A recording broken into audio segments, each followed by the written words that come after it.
Hi everyone, welcome back to my channel. My name is Hannah and you're at Hannah's Home and Garden. Today is a freezing cold day here in Southwest Virginia. It's been snowing on and off, but if you saw my video, you know that I started my tomatoes and peppers indoors, and my tomatoes are just about ready to be up potted. I planted over here, I have tomatillos. A couple of them have gotten a little bit leggy and a little odd, but we'll up pot these anyway. I had one cell that died. I had a big issue with algae growth, and I think that killed off this cell. And I've got two more in here that are looking good. The next row are lemon boy tomatoes. These are doing super well, looking big and bright.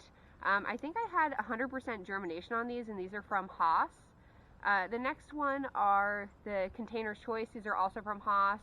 These had great germination. They're looking really good. Next one is the Rosy Finch tomato. This is a cherry style tomato, and they're looking good. They're a little shorter than everybody else, but I think they just mature a little slower. And then this last one I'm super excited about. This is a 42-day tomato. These are from M.I. Gardener, and the germination rate was great, and you can see these have gotten really, really big. The last over here is basil, and I'm also going to up pot some of this. I think I sowed it a little too close, and they're kind of out competing each other, so I'm going to move these into larger pots. So the pots I'm going to be using today, I'm actually going to be making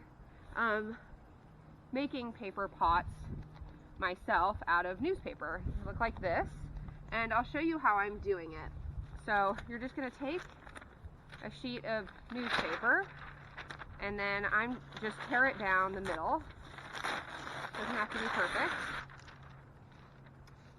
And you'll take your one side and fold it in half, hot dog style, so you get a long thin strip. And then you can take a jar or a bottle or a wine bottle or whatever, and you just wrap your strip of paper around your bottle, like so. Doesn't have to be perfect. And then you're going to fold in the bottoms. I find it holds a little better if you fold the edge, that's the flap edge, down first, and then you kind of just fold everybody in, and then from here you kind of press the bottle down, and then if you just pull this out, this doesn't really want to stick. And so I found that if I just dip it in a little bit of water,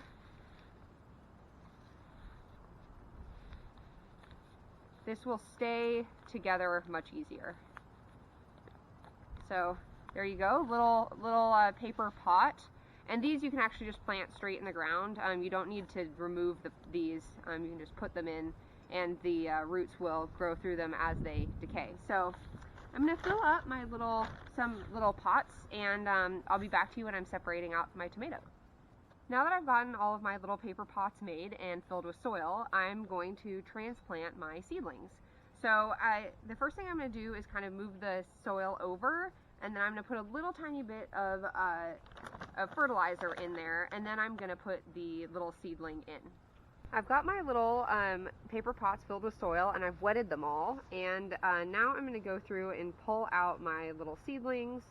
And you can see I have the same number of cells here as I do little paper pots, and some of these cells have multiple seedlings in them, so I'm going to have to be a little bit ruthless about who is going to make it and who's going to go.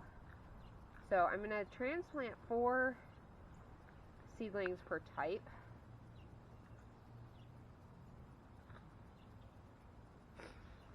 And I'm just going to move the soil away here, and I almost forgot. I'm just going to kind of move the soil away, and then the bottom here I'm just going to put a tiny bit of fertilizer, just the tiniest bit. And actually I think what I'll do is just kind of make a little divot for everybody, and then put just a little bit of fertilizer in each spot so that they're getting all of the nutrients that they need. And so now I'm just going to put a tiny little bit of fertilizer in each one. Now for these tomatoes, often what you'll want to do, that I've read, is plant them down beyond just where their roots were. So tomatoes, you can see, these are all kind of like hairy on the side, and these can all turn into roots. And so, what you want to do is plant them down quite far so that they'll have a stronger stalk and healthier roots. Alright, now that I've done a few rows, I'm going to finish this up, and then I will come back to you all when we go inside to check on our peppers. Here are my little pepper seedlings that I started a few weeks ago, along with my broccoli seedlings. I think they're doing pretty well. They're much smaller than the tomatoes, but they took a lot longer to germinate. You can see I had pretty good germination rates. I think I put 2 in each cell. This cell died out. I think it was also because of an issue with algae. And since then, I've actually been putting cinnamon on the top, and that seems to have fixed the algae problem. So I'm pretty happy with how these are going. The broccoli are starting to get their first real leaves, so I'm excited about that. And the final things that I'm going to be sowing and starting indoors are artichoke and asparagus. So here are my artichoke seeds. I cold stratified them, which basically just means I put them in a Ziploc bag in the fridge for a couple weeks, and that's supposed to really improve the germination rate. So we'll see how that goes. I'm only going to plant 5 or 4 seeds because I don't need a huge number of artichokes, and these are kind of an experiment, so we'll see how it goes. And the seeds are really quite large, so I'll just be putting these in here. And then the last thing I'm going to be starting is some asparagus. Asparagus is going to be a total trial for me this year. I have a spot where I've decided to put it, but I don't know if I'm going to be able to keep that area weeded enough for this to work. So it's a complete gamble, and we'll see if it works out. But I'm going to think I'll put 2 in each of these little cells. These seeds are also pretty big. And asparagus is one of these crops that you can't actually harvest the first year. It's a perennial. And so you harvest a little bit on year 2, but mostly on year 3 and more. So we'll see how this ends up. This is a total experiment, but I'm planting it because my husband and I really like asparagus. Alright.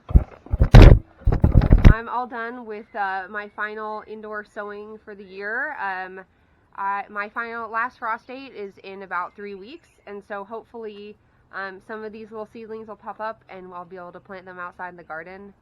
Thank you so much for joining me today. I really appreciate your time and being here and watching my videos, and I hope to see you guys again soon. Bye!